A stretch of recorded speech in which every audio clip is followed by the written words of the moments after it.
Good evening, dear Kuwait television viewers, and welcome to another episode of our weekly program, The Week in 30 Minutes. The English News and Political Programs Department has prepared a variety of reports that highlights the main events that have recently taken place across Kuwait. Our committed team of reporters is constantly engaged in numerous events with the objective of keeping you, dear viewers, aware of the latest information, regulations, policies, and to be up to date with the local scene. So please stay tuned for more to come your way this evening.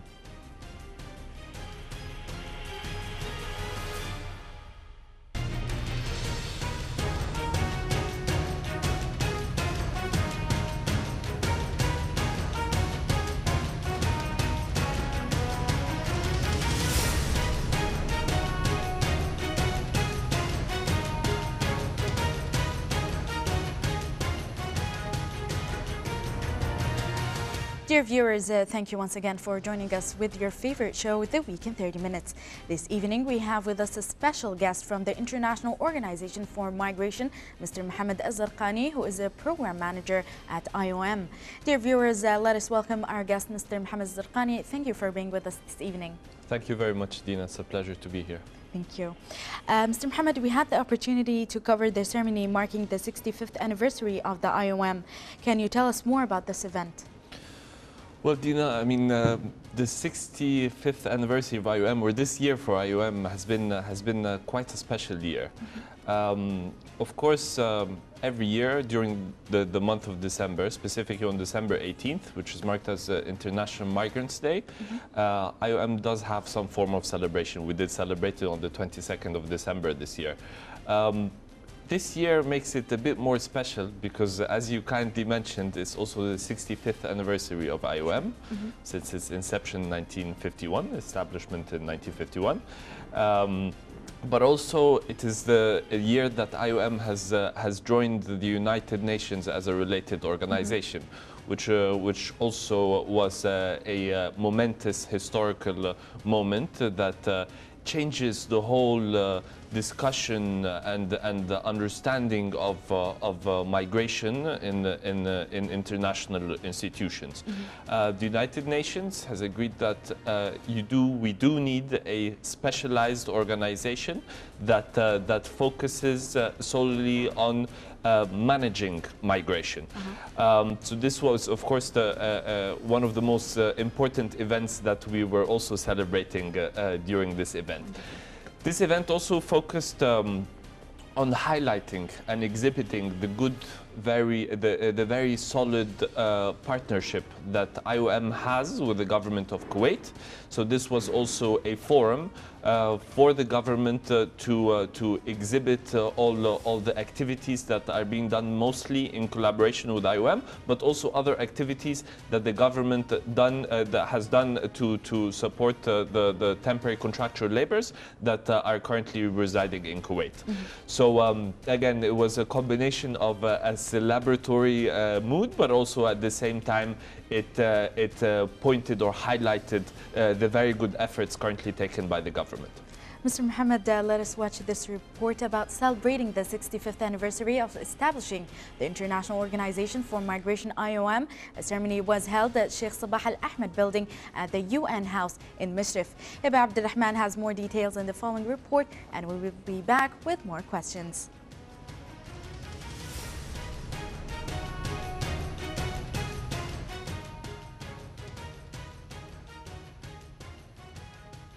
In a speech at a Kuwaiti Foreign Ministry-sponsored ceremony held by a contingent from the International Organization for Migration, IOM, to mark the 65th anniversary of the organization's inception, Assistant Foreign Minister for Arab Affairs Ambassador Aziz Dihani highlighted Kuwait's contributions to humanitarian endeavors, added that Kuwait tops the world in terms of most humanitarian aid provided as compared to national income.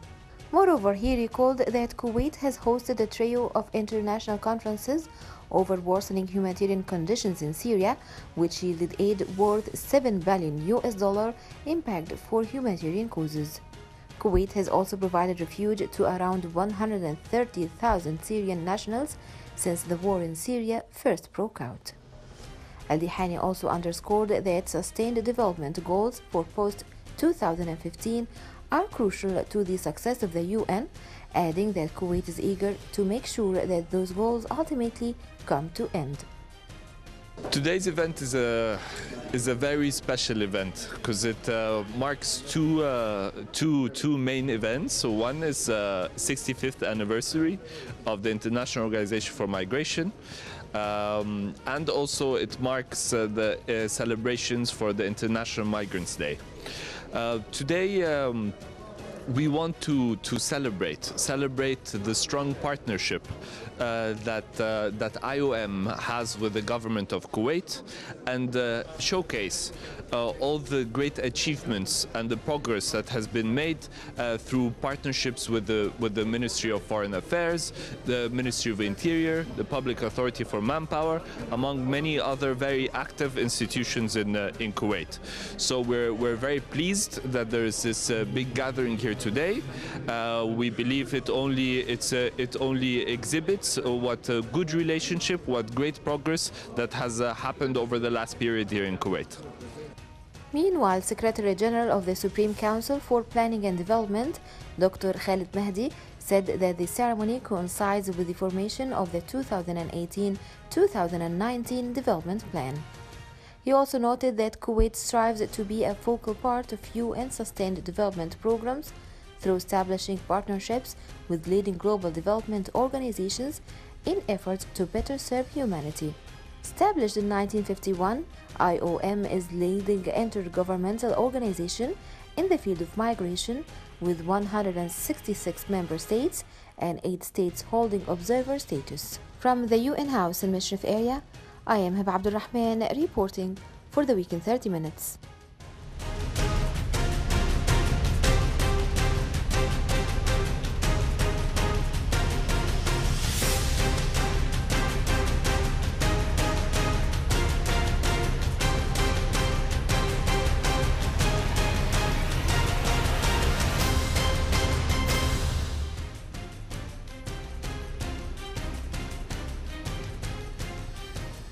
And we're back, dear viewers, with Mr. Mohammed Zarqani, Program Manager at IOM. Mr. Mohammed, can you tell us more about the IOM? So IOM is an intergovernmental organization. This year we went up to a total of 166 member states. Wow. China was one of the last countries to join us recently as a member. We also have 8 observers that sit in the council of IOM. The main objective of IOM is to have a safe and orderly migration for the benefit of all.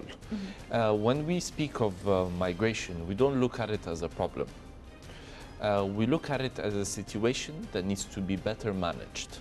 And once it is managed in an efficient manner, everyone could benefit from this well-management system. IOM operates in many countries with many different programs. One of the things it looks at is facilitating labor mobility, so the movement of workers and so on. But also it looks at the protection mechanisms for migrants wherever they are. And also we have a very strong programming in emergency areas. So in places where there are natural disasters, like we've seen in Haiti and in Nepal and in other unfortunate locations. We also are available to provide support in the man-made conflicts. So again, in Iraq, in Syria, in all Syrian neighboring countries, where there we work with other agencies, other international organizations, to make sure we can provide the best service possible for the ones that are in need. So these are the main areas that IOM focuses on globally. There is one more area that I could also mention, is we also provide support or technical expertise in border management, which is another area, specifically in areas where you can expect floods of migrants coming in, how to manage your borders in a humane, dignified manner. Of course, that said, all activities that IOM do are done either in close collaboration with the host governments. So IOM is always a partner, is always a guest of the host government, and it strives to support that government implement its priorities within the migration area with the support and technical expertise of IOM. Wonderful. What is the nature of the activities and events organized by the IOM? In Kuwait. Yeah, in Kuwait. So in Kuwait, we have a very special relationship with the government. Of course, we were here since the very early 90s. Our relationship has developed so much with the government of Kuwait. We have two types of programming. We have some local programming, national programming that we do here in Kuwait, but also we partner a lot with the government of Kuwait in reaching humanitarian crisis areas.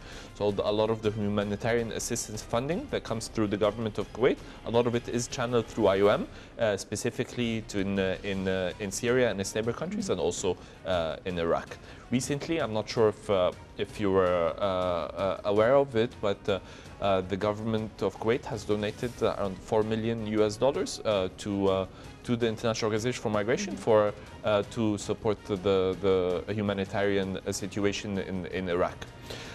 This also adds to other donations that I think totals around an estimate of $30 million that were provided by the government of Kuwait to really help people that are in grave need.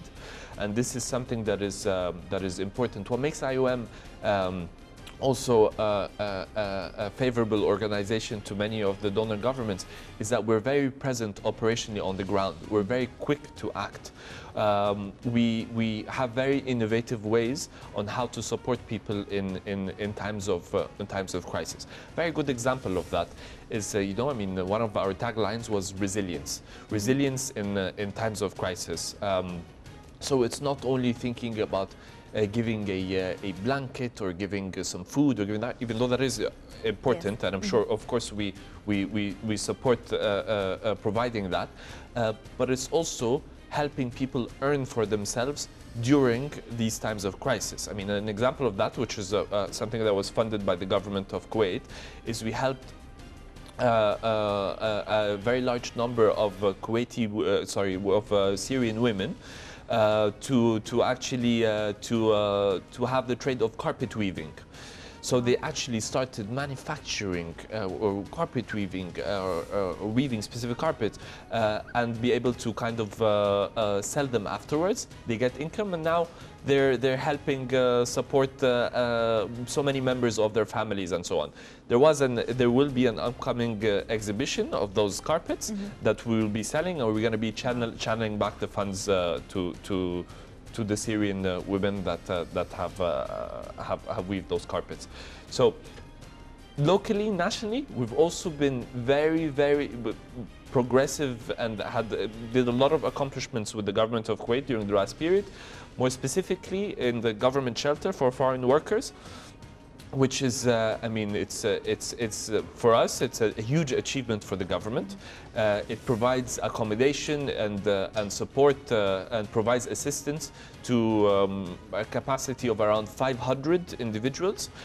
This covers everyone from domestic workers to any other workers, foreign workers that feel they have been exploited in any way, or during the recruitment process in their country of origin, after arrival here, to every kind of exploitation that they went through. The government of Kuwait opens its doors to them, provides them with food, shelter, medical assistance, legal assistance, psychosocial support, and also acts as a mediator that helps putting them in the right legal status to be able to either return them home, which is a program that they do now with that the government of Kuwait does with IOM through something called assisted voluntary return and reintegration, or they can do it see how to reinsert them into the labor market here. So the idea is that IOM is supporting the government of Kuwait to introduce international standards into their operation of the shelter here for foreign workers, and this has first of all gotten a lot of attention from of course the workers that are in need, but also international media and so on has recognized the very good evolution. Mm-hmm. Do you want to add anything to our audience? I mean, if on behalf of IOM, I just want to say that we're very thankful for the hospitality and the strong partnership we have with the government of Kuwait, with the people of Kuwait, with the civil society organizations, with all different actors that we have collaborated with here. And we feel that this environment that has been established would help us be of more support to our different partners here,